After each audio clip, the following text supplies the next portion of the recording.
Hello, and thank you for the opportunity to be here today. All of us at the Arizona 403B Professionals Group are both proud and honored to be able to talk today a little bit about how we partner with school districts to improve a problem that we hear about a lot from our superintendent friends, and that's retention, recruiting, and employee morale. So I want to spend the first few minutes sort of talking about or laying the groundwork for this issue of retention and recruiting. So I wanted to look at some statistics. So on the first slide, we have a study. We're looking at a study about college freshmen and how likely they are to select education as their chosen field of study.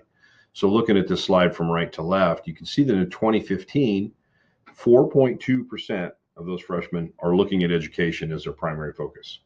Whereas in 2005, that number was nearly double that, or actually more than double that at 9.9%. And on the far left, we can see that at its peak in 2000, 11% of those students were looking at education. So that's a really alarming trend, and one that I think we need to try to address if we're going to help with this retention problem going forward.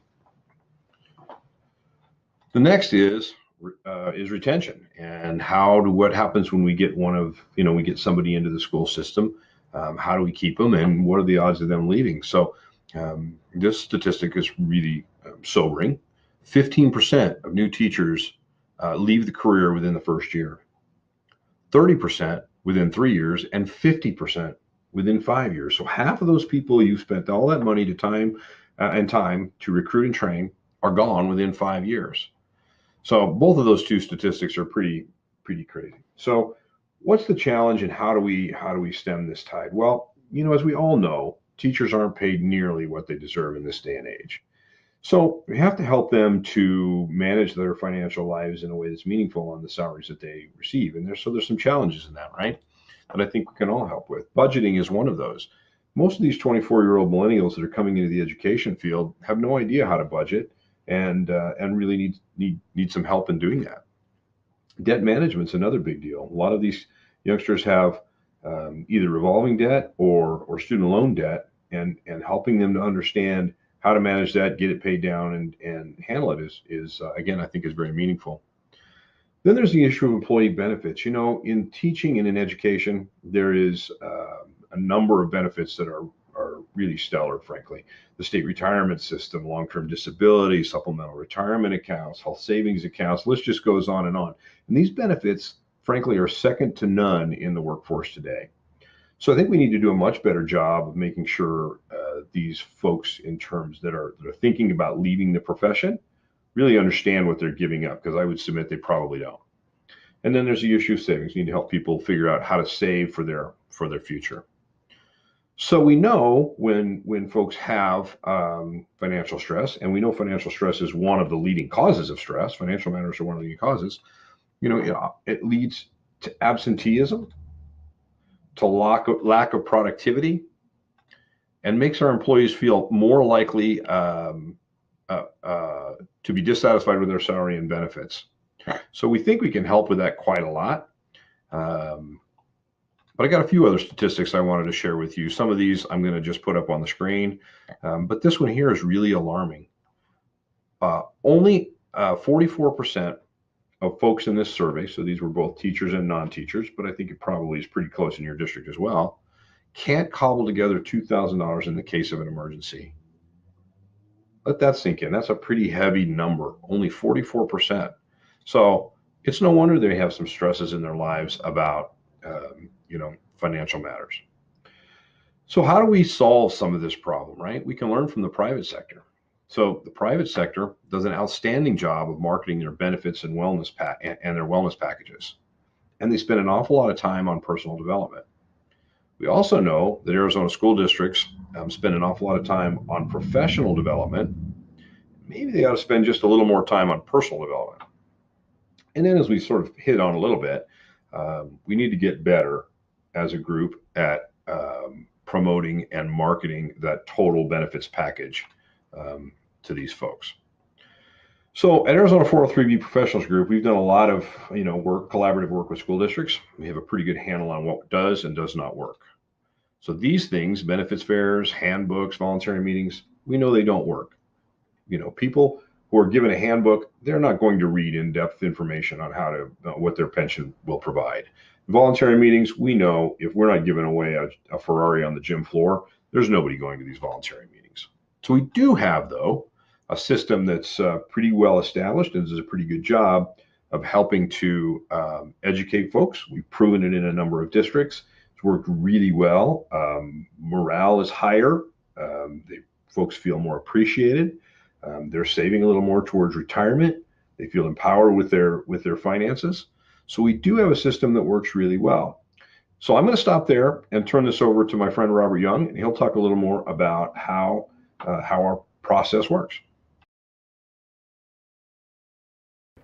So what's the solution? So I want you to think about this for just a moment. You do so much professional development, and I know Phil hit on this.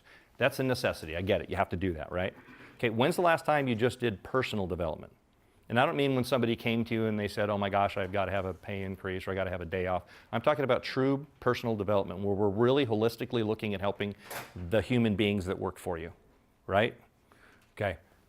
Now, I realize you don't have the ability to do this all yourselves, but the point is, if you created what's called a personal development program, we can help you with that. So we're kind of like the engine inside the car that helps you do this. Adam and I were sitting with a meeting with a smaller district, 400 or 500 employees, something like that. And we were going through the fact that the first year they had increased their participation in their 403B and 457 plans by 25%, and we're pretty proud of that. And they looked at each other and they said, you know, I think that's really great. They were not the level of excitement we had expected. And they said, but really what we're excited about is we had a lot of employees that are coming to us and saying, wow, we really feel appreciated, we feel valued, thank you for doing that. And so we realized we were measuring a lot of the wrong metrics, right? Let's take that same $50,000 a year teacher. She works 30 years in education, and she gets her ASRS retirement, her state retirement. She's going to get $35,000 a year. Well, going from $50,000 to $35,000 a year, no, that's not the point. She worked 30 years, she's 55, let's say. Most people in education retire somewhere in their mid-50s, or at least they can take their pension. She's probably going to live 30 more years. That's age 85. $35,000 over 30 years, the state's going to pay her over $1 million for not working. That's not bad, right? Anywhere else, I know if I stop working, I don't keep getting paid, right? That's pretty cool. How many of you have told your employees that?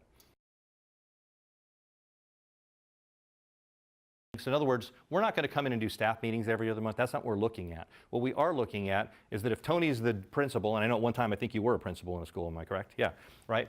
So if I have a relationship with Tony, I'm like, Tony, every 2 months I'll be at your site. We'll call first, arrange this with you or your assistant, and we'll be there from this time to this time, and we'll be on site.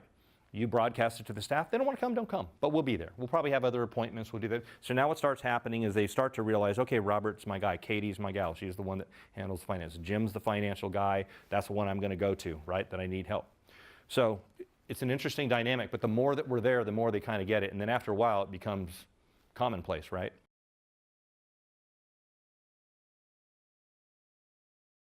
Group benefits meeting, why are they helpful? Because we can go through all of these different things, explain how unique their benefits are. Remember something, if I explain if I have two employees, I have Justin and Paul sitting here, and I explain the benefits to him and to Justin and then separately to Paul, different benefits are going to be more beneficial to each one of them. That's why doing a group meeting and then working it down to a one-on-one meeting is very important.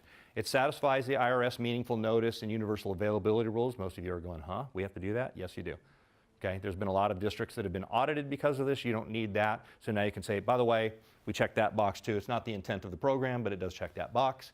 And it shows the most important thing, that you care about your employees and that they're valued, right? It's the whole meaning of the whole thing. Face-to-face, okay? If they want to do it online, fantastic. But you know what? Even millennials, I don't know if you know the statistic, even millennials, okay? Once they start to get to their mid-20s, late 20s, they want to work with somebody one-on-one. They are not just going to a computer. That is not true. I find that very interesting. There's all these myths about millennials on there. They're actually going to meet with somebody face-to-face. And you have 300 employees. How much time do you have to meet with all 300 of them and go over all this stuff, right?